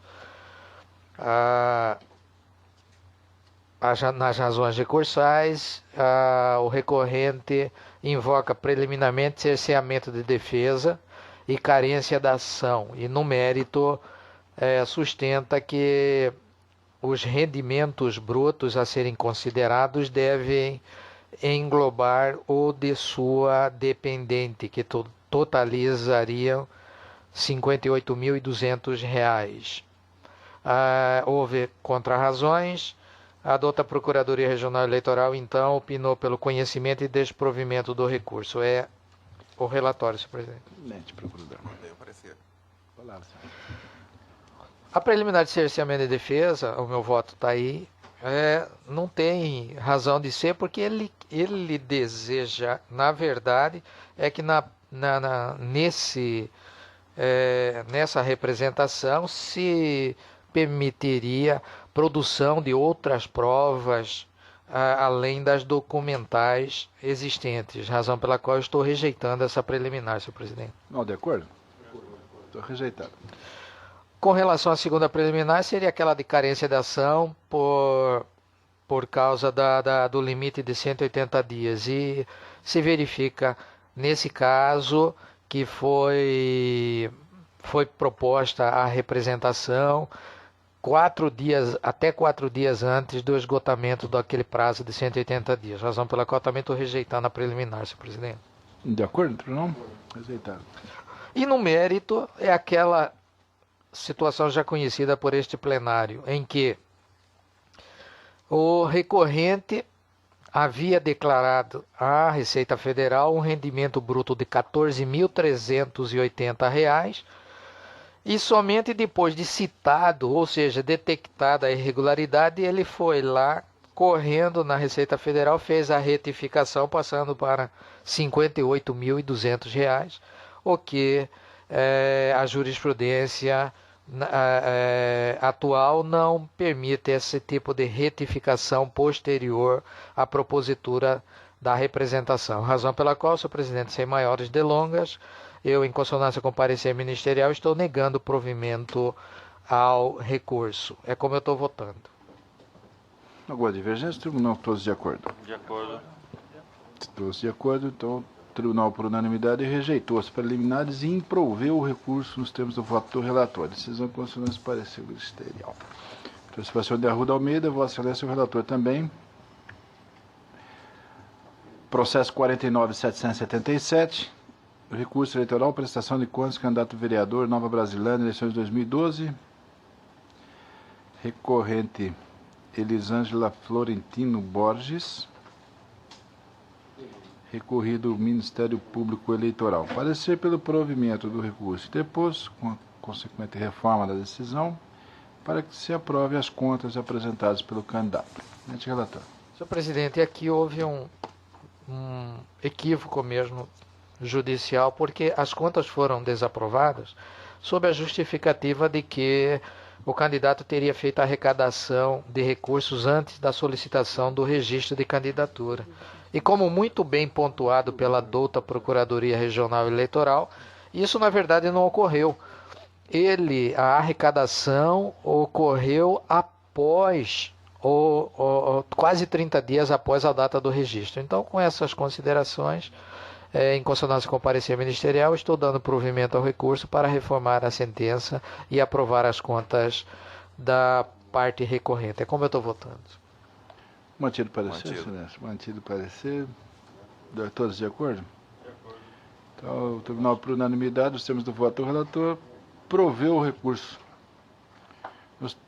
Proveu o recurso interposto. Decisão em consonância com o parecer ministerial.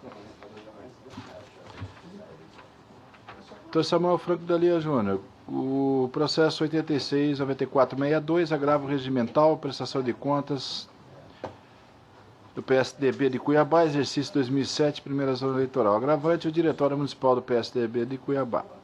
Agravado do Ministério Público Eleitoral, nossa relatoria, então, com a palavra. Você não tem agravo regimental, né?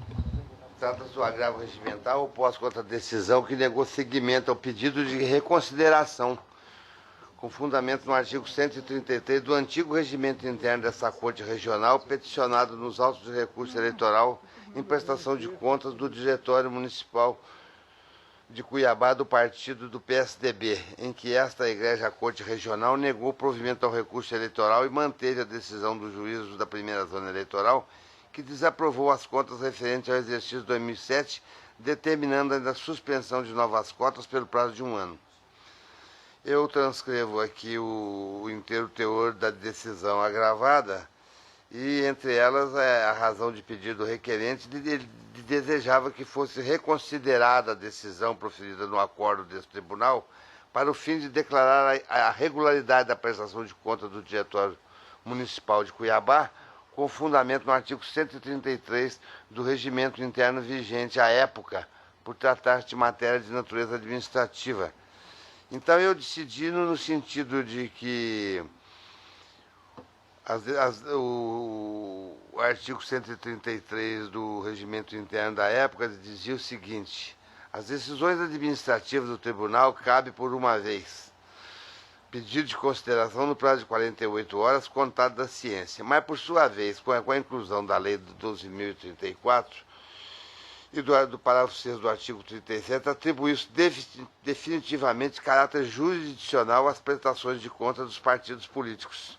Desse modo, ante a inadequação da via eleita para reformar a decisão proferida por esse egrégio plenário dessa Corte, que negou provimento ao recurso do partido que versa sobre matéria de caráter jurisdicional, é que, com fulcro no que dispõe o artigo 41 do regimento interno do TRE, eu nego seguimento ao presente pedido de reconsideração. Nessas razões recursais do agravo regimental, sustento o agravante em síntese que, à época do pedido de reconsideração, havia amparo legal no regimento interno, de modo que, se não se mostrasse o recurso mais adequado à espécie, ainda assim não se revestiu de erro grosseiro, podendo ser, pelo princípio da fungibilidade, recebido como um embargo de declaração ou até mesmo como recurso especial, ressaltando entender que o correto seja o recebimento como declaratório.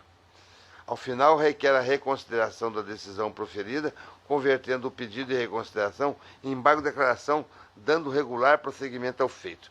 Caso não seja reconsiderada a decisão, que seja submetida ao egrégio plenário, é o relatório. Relatório, basta retornar a palavra. Parecido com o que o Dr. Blasak, que eu acredito, acabou de relatar aí. Eu estou mantendo a decisão agravada, conforme consta do voto, e ainda que busque com maior boa vontade possível, não vislumbro como converter em embargo de declaração pedido de reconsideração, que tem por fundamento exclusivamente a apresentação de novos documentos, não apontando qualquer omissão, contrariedade ou obscuridade. Na verdade, o pedido de reconsideração nada mais é do que o desejo do agravante em obter o reexame das provas, o que não se admite até mesmo em sede declaratórias. Do mesmo modo, como reconhecido até mesmo pelo agravante, inadmissível a conversão do pedido de reconsideração em recurso especial, que deve ser endereçado à Corte Superior e não ao relator do feito, que sequer possui competência para emitir juízo de admissibilidade. Com essas breves considerações, senhor presidente, membros, eu estou negando provimento ao recurso regimental e mantendo inalterada a decisão que negou seguimento ao pedido de reconsideração em matéria de caráter jurisdicional. É como eu voto. Desembargador Gerson Ferreira Paz, como voto? Acompanho o relator, senhor. Senhor Tiago Almeida, como voto? Senhor Pedro Francisco Silva, como voto? Com o relator. Francisco Alexandre Ferreira Mendes Neto, como vota? Dr. Luiz Blasak, como voto? Com o relator. O Tribunal, por unanimidade, desproveu o agravo regimental nos termos do voto do relator. Tem um processo administrativo da relatoria do desembargador Gerson Ferreira Paz, é o processo administrativo número 5230, que trata do programa da biometria 2012. E, de modo, passa a palavra ao doutor relator. Senhor presidente, egrégio plenário, cuida-se do processo administrativo inaugurado pelo dossiê de iniciação do programa Biometria 2012, dígito 2014, conduzido em conjunto pelo Tribunal Superior Eleitoral e Tribunais Regionais Eleitorais, que teve por objetivo fornecer documentação e ferramentas para que cada regional elaborasse o planejamento de execução da biometria. Após a conclusão dos estudos orientados pela relação entre o índice do eleitoral e o número de habitantes, este tribunal indicou os municípios de Araguaiana, Campos de Julho, Cocalinho, Indiavaí, Lucas do Rio Verde, do Ceará, Nobres, Planalto da Serra, Poconé, Pontes de Lacerda, Rondonópolis, Rosário Oeste e Serra Nova Dourada, que à época se revelaram superiores a 70%. Pelo provimento 19 de dezembro de 2002, a Corregedoria Geral da Justiça aprovou as localidades acima sugeridas a serem submetidas à revisão do eleitoral com coleta de dados biométricos nos anos de 2013 e 2014, cujo planejamento geral, desenvolvido a partir de então pelas unidades técnicas deste tribunal, em conjunto com os cartórios das zonas eleitorais envolvidos, encontra-se encartado as folhas e folhas. Este é o relatório. Nós só gostaríamos de lembrar aos eminentes pares que na elaboração do período a ser iniciado para fazer esse trabalho da biometria, nós já temos Rondonópolis, por exemplo, com data marcada para o início do dia 2/4/2003. Temos também Nobres com data do dia 15/4 e ainda no mês de abril, Araguaiana para o dia 29/4. Então, daí a necessidade de aprovação desta resolução, porque os trabalhos deverão ser iniciados a partir do início de abril e, por isso, para não trazer qualquer tipo de dificuldade ou prejuízo, nós estamos votando pela aprovação da minuta de resolução que já foi passada aos senhores e que, na verdade, estabelece todos os critérios e a forma de se fazer o trabalho biométrico nesses municípios, nessas zonas eleitorais, nesses municípios indicados. Estamos votando pela aprovação dessa minuta de resolução, senhor presidente. Doutor Sebastião, de acordo? Doutor Francisco, de acordo? Todos de acordo? Então, aprovada, nós temos o voto do relator. Claro? Intervenção? Pode ser? Já concluímos os julgamentos todos? Já, né? Não, só queria suscitar uma reflexão. Uhum. Nesse julgamento de hoje, da exceção de exceção de suspeição, exceção de suspeição, foi questionada pelo menos levantou-se a possibilidade de termos uma norma regimental em conflito ou com a Constituição ou com o Código de Processo Civil. Eu fiquei refletindo também sobre um outro aspecto do nosso regimento a respeito da sustentação oral. Me pareceu que no processo de exceção causa um certo desequilíbrio uma das partes, vir fazer a sustentação oral e não ter o juiz excepto a mesma oportunidade.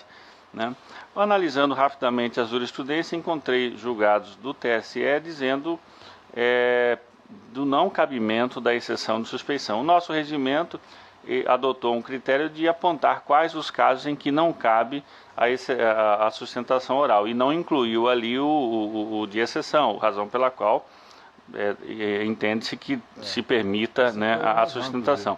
Mas no regimento do Supremo Tribunal Federal há expressa disposição dizendo que não cabe exceção de suspeição. Então a reflexão que eu faço é que caso tenhamos que alterar o regimento para efeito da correção do prazo, também possamos fazê-lo em relação a não cabimento da sustentação oral.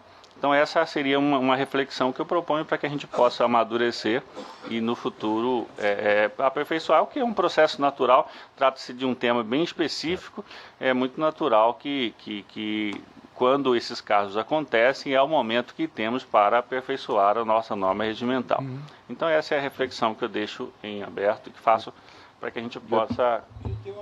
É até verdade, porque eu havia advertido o Moro, falei, Moro, não tem sustentação oral, não, mas o nosso regimento interno não proíbe. Então eu acho a norma que não proíbe, realmente é como o Excelência falou, ele não proibia, porque causa realmente essa impossibilidade, de alguém de poder se pronunciar. E, enfim, então vamos aproveitar, como o doutor Pedro Francisco, vamos aproveitar a oportunidade para fazer também essa correção que me parece perfeitamente admissível, aceitável e, portanto, obrigatória. Nós temos que realmente impedir nessa possibilidade, nós temos que retificar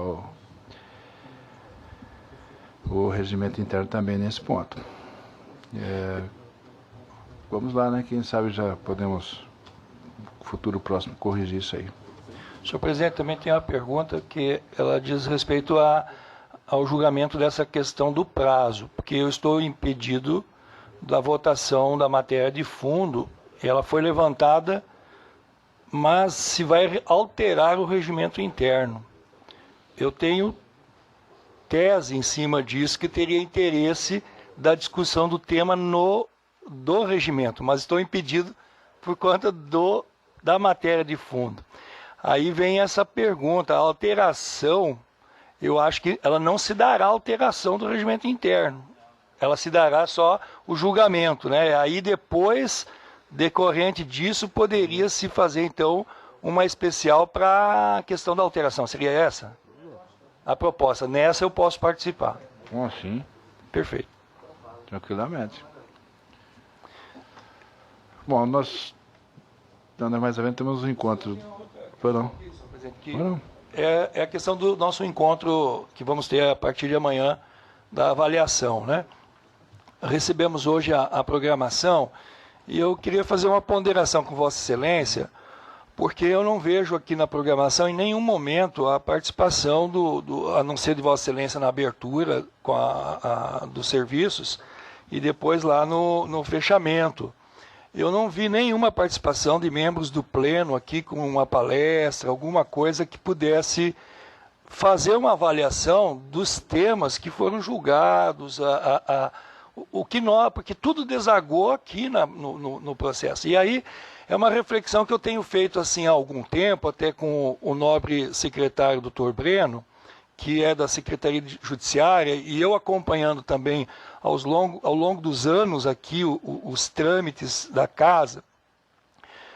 Eu tenho uma leitura de que o processo judicial é o grande fim de tudo.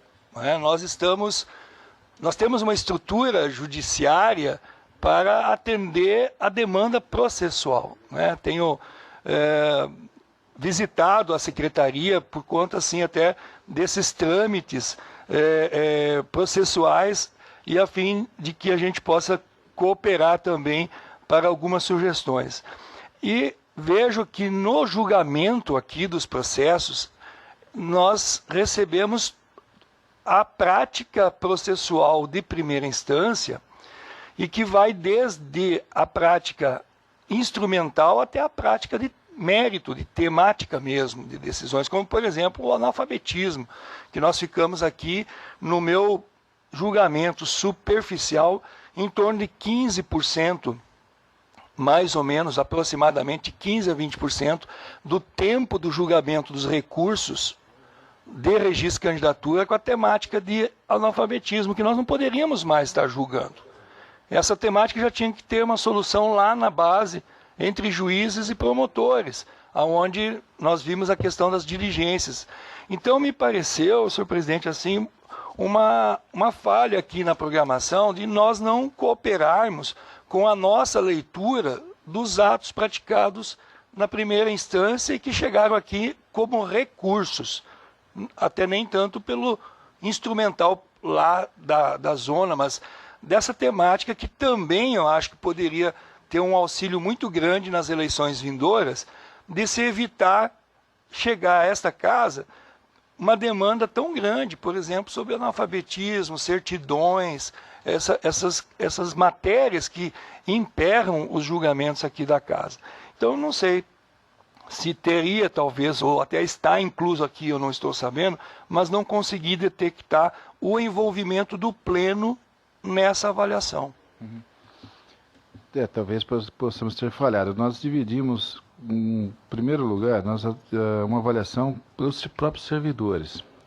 Falar sobre questões mais operacionais, mais de trabalho mesmo, de cadastro eleitoral, registro de candidatura, pessoal, cursos, campanhas nacionais, mesários e colaboradores, logística administrativa, disque eleições, propaganda eleitoral, manuais, cartilhas, logística de urna, transmissão de resultados, prestação de contas, diplomação e votação paralela. Nós não estaríamos efetivamente entrando dentro do sentido jurídico de tudo isso aqui, que é muito mais como é que eu vou lidar com aquilo ali. Depois nós avalizamos com uma outra parte, a avaliação pelos juízes eleitorais do último dia, para a questão de logística das eleições e transmissão de dados. Né? Propaganda eleitoral, propaganda pessoal, registro de candidatura e prestação de contas. Realmente não traduzimos assim a título de palestras e de colocações jurídicas. Né? Nós estávamos buscando exatamente ouvir o que os magistrados teriam para nos dizer a respeito, porque a questão é uma questão de um balanço feito em cada uma das zonas eleitorais, para que a gente pudesse, então, no futuro, poder contornar toda exatamente aquela situação. Entendi. Não demos essa conotação. Entendi. Mas se você quer participar, tá? Não, já entendi o propósito e reconsidero. Porque mais daí uma aproximação para nós observarmos tudo o que eles teriam para nos dizer, né? Entendi. É a captação para depois ir para uma segunda ação. Porque senão, não, claro que estou aberto a tudo, senão nós vamos passar aquela situação que nós tivemos lá em Barra do Garça, né? Onde tivemos um colega lá que de repente falou, olha, mas eu decidi assim, vocês me desmoralizaram lá, porque não sei o que, e coisas desse porte, né? Então, por isso que nós entendemos que é mais restrito. E aí sim, né, com o que a gente poder colher do que vai emergir lá, nós entregarmos para os colegas e falar, olha, estamos nessa situação, isso aí, nós vamos fazer o retorno, o feedback na história, né? Mas está aberto. Não, reconsidero, eu entendi o propósito. Temática de magistrado, já tem um item 3 aí, registro de candidatura e prestação de contas. Acho que aí a sua participação, doutor Brazak, seria de fundamental importância para... porque depois haverá a apresentação dos temas, né, que foram tratados, e aí acho que é o momento de se resgatar esses assuntos. Nós deixamos a ideia, visualização nossa foi, em primeiro momento, ouvi-los, né? Para o que eles têm a nos dizer, tanto da parte mais da secretaria, como na parte dos magistrados. Entendi. Não, já reconsiderei o meu raciocínio aqui. Chegaria num segundo momento para que nós entrássemos com a resposta, né, com o retorno a eles daquela situação. Enfim, mas a ideia inicial foi essa. Né? Mas concordo aberta, 100%. Está completamente aberto. Refez aqui as minhas caixinhas. Porque, como disse o doutor Pedro, vale a pena a gente participar. Só que nós encontramos aquelas situações, né? De repente, defender a defesa, muitas vezes, de pontos jurídicos, de pontos de fundamentação. Então, tentei assim, ser um pouco mais, como é que eu vou dizer assim, não cauteloso, mas um pouco mais paciente no sentido de falar, olha, vamos verificar, vamos ouvir, vamos debater, e depois a gente entra com a resposta, talvez pudesse mais ser prático. Mas nada de especial da minha parte. Se você pretender, vamos lá, podemos participar. Não, a participação, sem dúvida, a gente vai estar. Né? Mas eu entendi o propósito. Eu iria convidá-los, efetivamente, em sequência aqui, para encerrar a sessão. Eu iria convidá-los a participar. Foi não, doutor? Senhor presidente, demais membros, dando continuidade ao trabalho aí da Escola Judiciária Eleitoral, eu peço um pouquinho de paciência e pedindo ao doutor William que distribua aos membros uma camiseta e a cartilha da escola preparada pela nossa secretária. Extra G? As camisetas estão aí, só não tem para elefante e hipopótamo, mas se por acaso surgir lá tem maior. Por Chicão eu não sei, nem pro Brazak. Pode emendar duas aí. E aqui uma cartilha a respeito do voto consciente que vai ser distribuído nas escolas e nós continuamos contando com a colaboração de todos. Muito obrigado. Agora eu não sei se vai servir. Muito obrigado. Porventura, quem não assinou, se possível assinar aquela resolução aí, já está assinada? Então tá bom, muito obrigado.